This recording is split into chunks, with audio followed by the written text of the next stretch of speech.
Hey guys, so I want to do a final video update on my landing spear Amazon. This is for the min-max endgame version. If you want to see the more budget and new player friendly guide, then do watch the video from before. This is going to purely focus on the endgame setup, the one where it requires Sacred Flame, really good spear, all the really good gear. So yeah, there's going to be a full guide on this endgame setup. Once again, I will have my full mobile analytics links down below for the full guide. There's not a lot of notes here. I probably will add more, but do keep in mind this is a very expensive build. Do not try to copy this unless you have the currency and you do need Sacred Flame. You can use a regular scepter, but when I POB'd, it's just not worth to use a regular scepter over the other options. It's only worth to use this POB when you have Sacred Flame.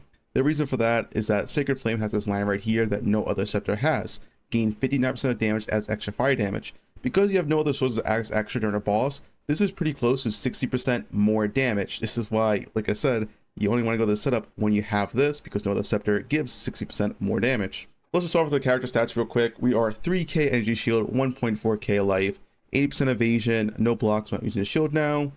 All capped res besides cold. The only reason I'm not capped cold res because I'm currently in my Boston setup. I use a different amulet for my mapping setup, which means I am capped cold res, and 50% chaos resist.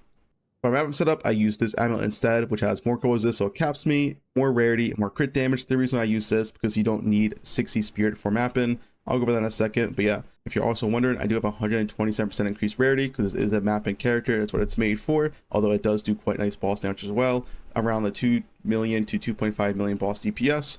With the amulet, I have pretty much 150% rarity, and I use this one for mapping and this one for bossing. So yeah, that's all my character stats.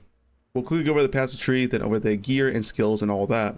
So for my skill tree, since we lost items like Temporalis, it got heavily nerfed for blink usage, and Queen of Force is also heavily nerfed again. I tried to pop in Queen of Force, it's kind of mid, and it's kind of better ways to get speed than Queen of Force now. I don't really think it's worth investing into.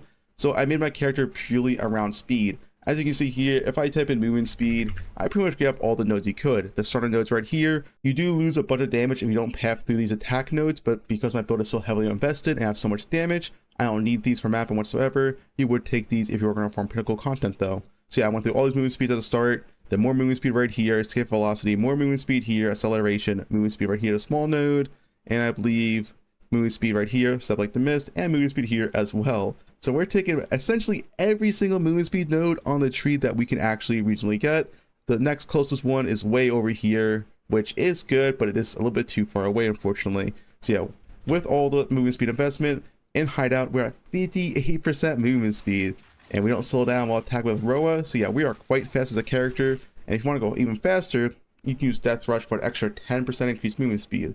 There's also Tailwind Helmet, which I personally don't like. I think the uptime is pretty poor, which is why I'm not using it. If you are wondering, hey, why no Tailwind Helmet? I'm not using a Tailwind Helmet because the uptime is generally pretty poor from what I've seen. If you're doing like Delhi, high juice maps, you just get hit by random stuff all the time. It is good, but yeah, I'm not too big a fan of it. I'd rather get a ton of ES from the Energy Shield Helmet, and it's also a ton of evasion because we are anointed Subterfuge Mask, plus 2 evasion per 1 ES on our helmet, so we're getting roughly 940 evasion from our helmet as well.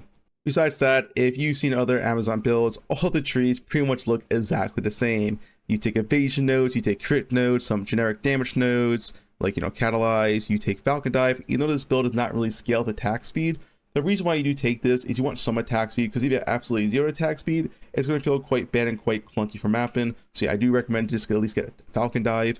Do not get attack speed anywhere else, in my opinion, because it doesn't really improve your mapping experience. Of course, we're also taking the whole spear wheel. All these nodes are really, really good. Crit damage, increased damage, accuracy damage, all that. If you are wondering, okay, why are you taking so many accuracy nodes? Why are you focused on accuracy? We'll talk about Ascendancy real quick as well. So accuracy, your over cap hit chance is converted to critical hit chance, and this is base crit. And then also accuracy in your weapon is converted to flat physical damage. Once again, extremely strong. This is not local damage in your weapon, so it won't scale percent fizz, but it's a ton of flat if you have a weapon like this, for example, where it's 600 accuracy on the weapon and then extra 110 on the rune.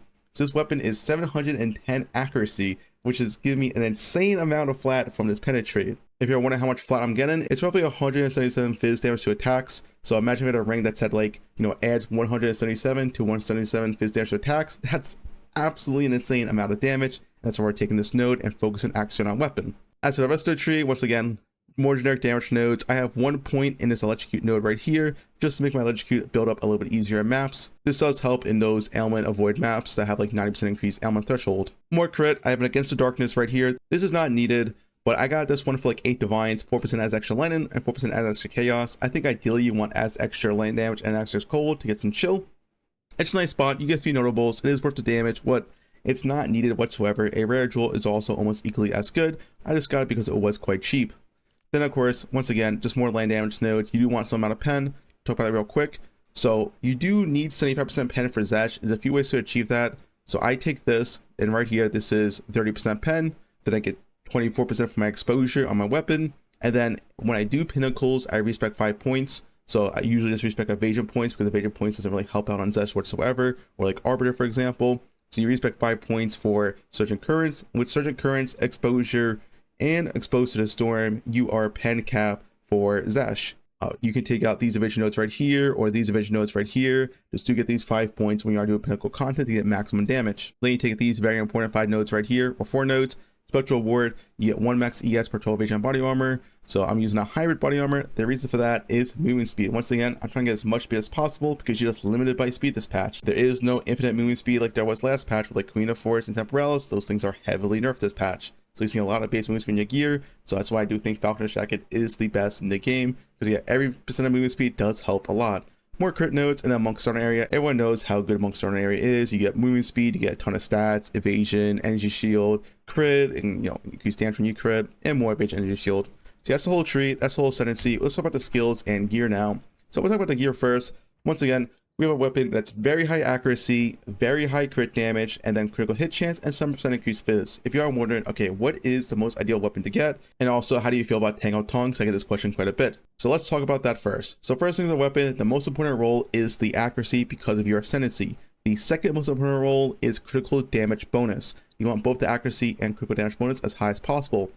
After that, it's kind of whatever. So critical hit chance is extremely good, flat is really good, flat fizz, flat land damage, even like flat fire is okay, percent fizz, it's all good. I would recommend to use POB to see the best weapon upgrade for you.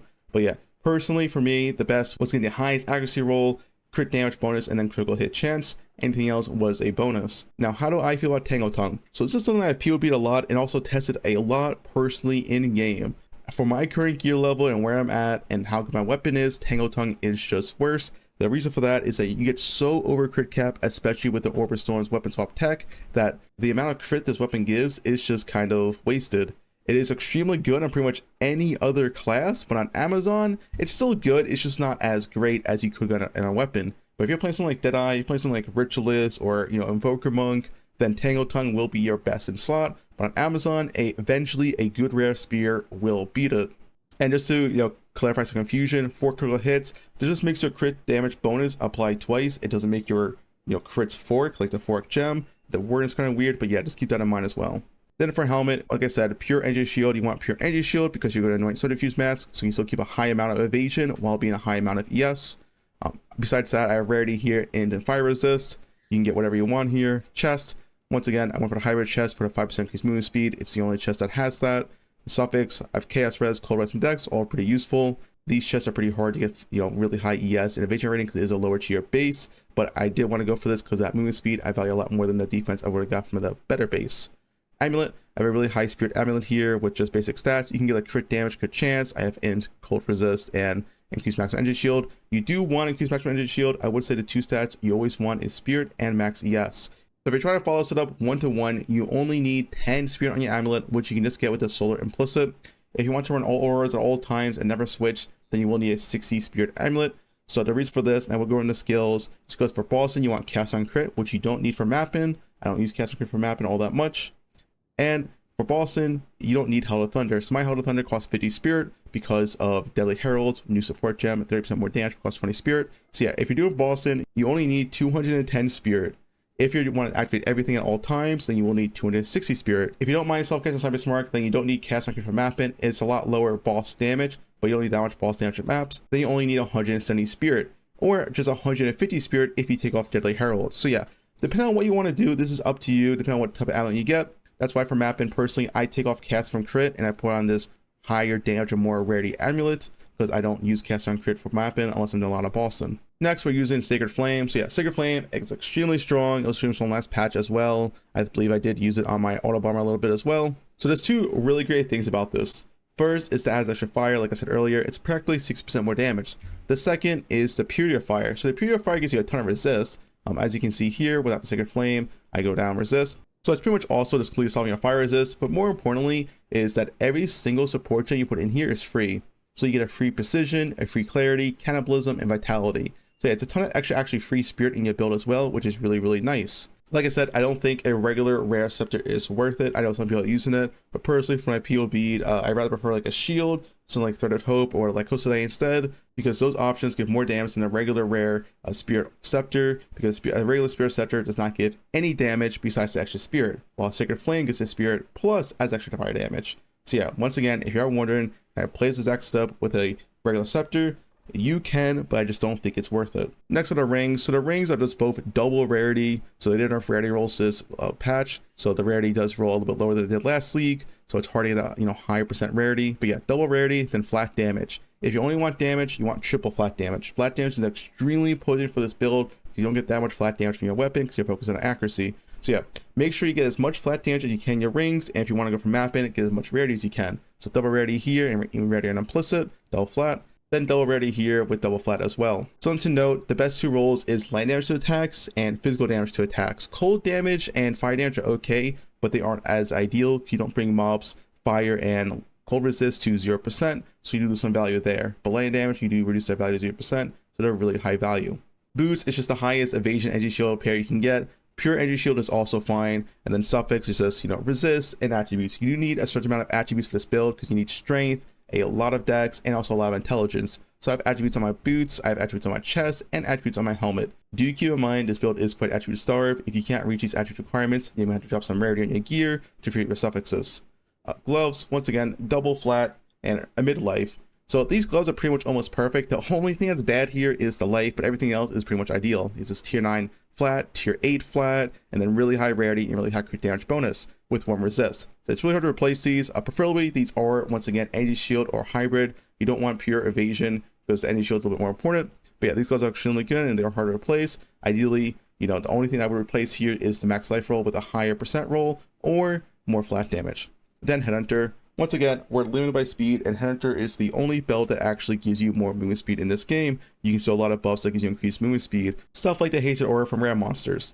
You can use Ingenuity here or a regular belt. This is not required for the build to work whatsoever, but since it is a map and build, this is the best slot belt. Flask, we have Olaf's Resolve, and we have a regular mana flask, and then a Thorn Charm. You don't need Olaf's Resolve, it's just pretty nice to have here and there. You can also use a regular life flask and use Eternal Youth. I personally found that Olaf's Resolve was keeping me alive more often than Eternal Youth for the life flask, but feel free to mess around with that yourself. And like I said, you can give some damage and rarity to use a Death Rush for 10% increased movement speed to go even faster. Last things but not least is the skill gems. So don't mind these, I just have passive Fortune Heats like messing around with different setups. What we're looking at is everything else, so Infused Weapon and everything below.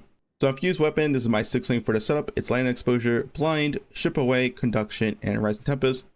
Rising Tempest, because I didn't know what else to put in here, you can put in Increased Area Effect as well, Magnified Effect. Conduction, just more reliably to always make sure it applies to exposure. The exposure only applies when you shock the enemy. Chip Away to make the exposure more effective. And then Blind, this is how we're permanent blind all enemies for our other supports, and Blind's also useful because the lower evasion the enemy has, the more critical hit you have against them because of the Amazon Ascendancy, where overcap hit chance is converted to critical hit chance. If you are wondering how do you get a 6-link weapon infusion, this scales your level. It becomes a 6-link at level 90. So if you don't have this last socket right here, you need level 90. So my Lightning Spear tooltip is 90k. Once again, I'm going full movement speed investment with full rarity and only 1 damage support. No other support in this links affect my tooltip. It's just this support right here. So for Lightning Spear, I'm using Ambush. This is because I'm roughly around 50% crit chance for mapping. I'm a near 100% crit chance for bossing, which I'll go over in a second. Via Ambush, make sure I always get that crit against full life enemies. You can also put this in Hell to Thunder, it might be pretty good there as well. Perpetual Charge, this just makes sure you don't consume all your charges while mapping. You don't spam your life spirit often. Playstyle is you throw it once every few seconds. But yes, this is pretty nice. Volt is absolutely insane for mapping. It gives you essentially 3 chains and 15% damage as extra lightning damage. It's very, very strong. If you are wondering, okay, what is the playstyle for Lightning Spear? You essentially wait for your vultures to get 10 or 20 or maybe even 30 and then throw. You don't spam. Some other playstyles you spam your Lightning Spear over and over and over again. But in this playstyle and the way I built it, extremely low attack speed and high heavy hits, you just do 1 Lightning Spear and the whole screen is cleared and that's it. wait till you get like 20 or 30 volt stacks and throw another one. That is how you play this build. That's why you are using Volt. Volt is a really insane support gem. Then Deliberation, just 20% more damage with no downside, so 30% more move speed penalty while using supported skills. Because we're using Roa, this has no downside. You don't get any move speed penalty on Roa whatsoever. And then Fork. Fork is something you can use when you have a lot of damage. It works on Lightning Spear. If you don't have enough damage, if you feel like you're lacking, then add another damage support on here. You can add Primal Armaments instead of having it on your Stormlance. Roa, I've talked about this mod a lot, especially in the first guide. It's just absolutely insane. There are some downsides. You can get heavy stunned. So the bar here dictates when you're getting heavy stun. When it fills up, you get stunned for 3 seconds. Now there's 2 ways to solve this. Essentially, you just pay attention to your bar. And if you pay attention to your bar, whenever this is almost filled, you just space bar and you get back on your Roa and you're good to go. As soon as you get off your Roa, all of your heavy stun buildup is immediately refreshed. So if you just pay attention, you'll never get heavy stun once again. Just do avoid running maps with increased stun, as that will instantly fill up your heavy stun bar. The other way is there's currently an unintended interaction where if you log out after getting heavy stun and log back in, you don't get 3-second stun, you're immediately able to move again. That's another thing you could use. It probably will be patched eventually, but yeah. I do think the Roa is really great, but if you don't like it, you don't have to use it. It's another 60 spirit free. It just makes you really, really fast for mapping. But I do have Meat Shield on here, Loyalty, Minion Mastery, and Elemental Army. Just try to keep it alive so when I get off of it, it doesn't instantly die. Next is Stormlance. So I have Overextend, Close Combat, Primal Armaments, Blindside, and Execute. Like I said earlier, we blind through our infusion weapon, which is from our Ascendancy, and that makes Blindside be only able to activate. And Blindside is 15% more crit damage and 15% more critical hit chance on blinded enemies. It's a very, very strong support. Do note for single target, I do swap in Perpetual Charge into Stormlance. This is very, very important because you want maximum amount of frenzies. So yeah, your single target setup would have Perpetual Charge in here. If you know something like Pinnacle content, you don't need to swap a map in, but it is pretty useful when you're doing stuff like Zesh 4. Auto Thunder, Deadly Herald, Innervate, Electrocute, Neuro Overload, and Long Shot. Deadly Herald's optional here. It's 20 extra spirit. If you have it, use it. It's some more damage. Innervate, really, really good for mapping. Always use this. It's just 35% damage as lightning damage, 5 seconds. It's a ton of extra mapping damage. So Electrocute plus Neuro Overload combined with Combat Frenzy is how we are generating a ton of frenzies during mapping. So we're no longer using the gloves, as you may have noticed. I went over this already. And the reason why we can get away with that is because of Electrocute plus Neuro Overload. So do keep in mind, this does involve having really good halo damage. Personally, when I tested on the lower budget setup, like the really beginner setup, it didn't feel that great and the frenzies felt really inconsistent. That's why I still recommend the Kitako's current gloves, because they feel way more consistent on a lower budget where everything gets electrocuted. For this halo set to work, you really do need good halo damage. Try it for yourself. I can't really say what damage is good enough, but yeah, if it's good enough for you, then use it. If not, stick to the Kitako's current. Kitako's currents are very, very strong, especially when you get the full wheel of Electrocute, because it makes enemies take 20% increased damage as well. Right here, Electrocution. So yeah, this is where I'm getting my Frenzy generation. It's from Combat Frenzy plus Hell to Thunder. Now keep in mind, you don't need Combat Frenzy for bosses as well. Combat Frenzy for bosses does absolutely nothing. Then we have Ghost Dance with Fast Forward. Fast Forward is very nice. It makes the charges reset faster, so I believe it goes to like 2 seconds instead of a 3-second duration right here. Then we have a weapon slot for Overstorms. I'll explain this in a second. Then the last 2 links, of course, will be Cast on Crit and Barrage. So Cast on Crit, we have Sniper's Mark, Profusion, Impetus, and Inspiration. So only have Profusion if you're doing like Pinnacle or want single target damage. Otherwise, you should keep this on Combat Frenzy for more consistent frenzies during mapping. Once again, you don't need Cast on Crit for mapping whatsoever. You can just self-cast Sniper's Mark with Inspiration and Arcane Tempo. That's what I do for Boston when I don't want to use Cast on Crit. I want to use my more damage and more Radiant Amulet. But yeah, this is the setup you would be using if you want to use this during mapping. And then Barrage. I talked about in my last video how Barrage is so insane. But yeah, Barrage with Premeditation, Inhibitor, very important. You always need to support. Murderous Intent, and Ingenuity. You can also put Ingenuity in your Cast on Crit setup, and Ingenuity and Cast on Crit setup is more ideal for Boston. It is more damage, so do keep that in mind as well. If you want to know the full Pinnacle Boston setup, this is what I would do. I would run Profusion and Cast on Crit. I would run Ingenuity and Cast on Crit as well. So it's Sniper's Mark, Profusion, Impetus, and Ingenuity. If you have an extra 6 link for your Cast on Crit, you can put Inspiration in there to make it cost less mana. Then I'll also make sure to put a Perpetual Charge inside Stormlance, and that would be your full single target setup. And the mapping setup, it's just, changing all that back. So Perpetual Charge goes back in Stormlance, Ingenuity goes back in Combat Frenzy, Profusion goes back in Combat Frenzy, Ingenuity goes back in Barrage, and Inspiration goes back in Cast on Crit. So hopefully that explains it there. Once again, Barrage is really insane. Just to TLD out real quick, if you have 1 Frenzy Charge, and as long as you have Inhibitor support, you can then use Barrage. Then your next Lightning Spear or Stormlance will shoot 3 times, and it'll consume 1 Frenzy for 3 enhanced attacks. It's extremely strong to use Barrage. This was newly buffed in a patch last night. So you use, Barrage, 1 Frenzy, you throw down Stormlance, and all 3 Stormlance will be enhanced. It's very, very strong for both bossing and mapping. Now for Orb of Storms, to talk about this real quick, I did also add this in my guide as well. We have Inevitable Crit, Pinpoint Critical, Font of Rage, and Arcane Tempo. Arcane Tempo is optional here, it just makes it cast a little bit faster. And then most importantly, in our weapon swap, we have Effigy of Cruelty. So I got this idea from Jung Roan, but yeah, he made this video last week or something. Essentially, everyone was using Eye of Winter last patch to apply critical weakness. Now, Effigy is the same way to do the same thing that Eye of Winter did last patch. It got removed this patch. Eye of Winter had the critical weakness removed this patch, which is why no one is using it.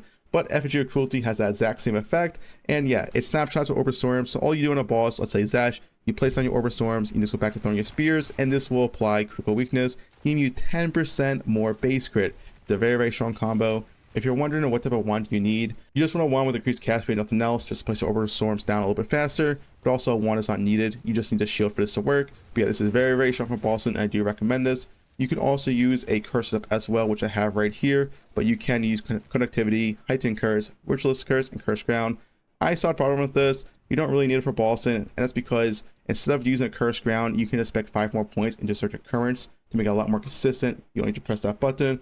Personally, that's what I do. You don't need to curse stuff whatsoever. You'll still reach that 75% pen cap. But yeah, that's why we have Orb of Storms. It's very, very strong for bossing. Do use it. You don't need to use it for mapping whatsoever. For bossing, I do highly recommend this setup. Anyway, that's about it. That's the whole character. Once again, I will be rerolling my character into a Deadeye tomorrow, and the reason for that is just for more speed, and also maybe some for potentially overpowered frenzy interactions. But yeah, Deadeye has a lot more movement speed, that 10% increase. It's also more tanky. So this will be the final update on my Amazon build. I'll also keep it updated as more tech found or whatever. And of course, I'll still be playing Landing Spear on my newly rolled Deadeye and be updating that guide as well. But yeah, that's about it. This character has been absolutely insane. Can't recommend it. It's definitely the best build of the league. Just Landing Spear in general, no matter what SNS you play. Extremely fast, extremely good map clear. Not the best boss damage, but good enough. 2 million boss DPS and 0.2 is pretty high up there. Like I said, not the highest, but still extremely strong. Anyway, that's about it.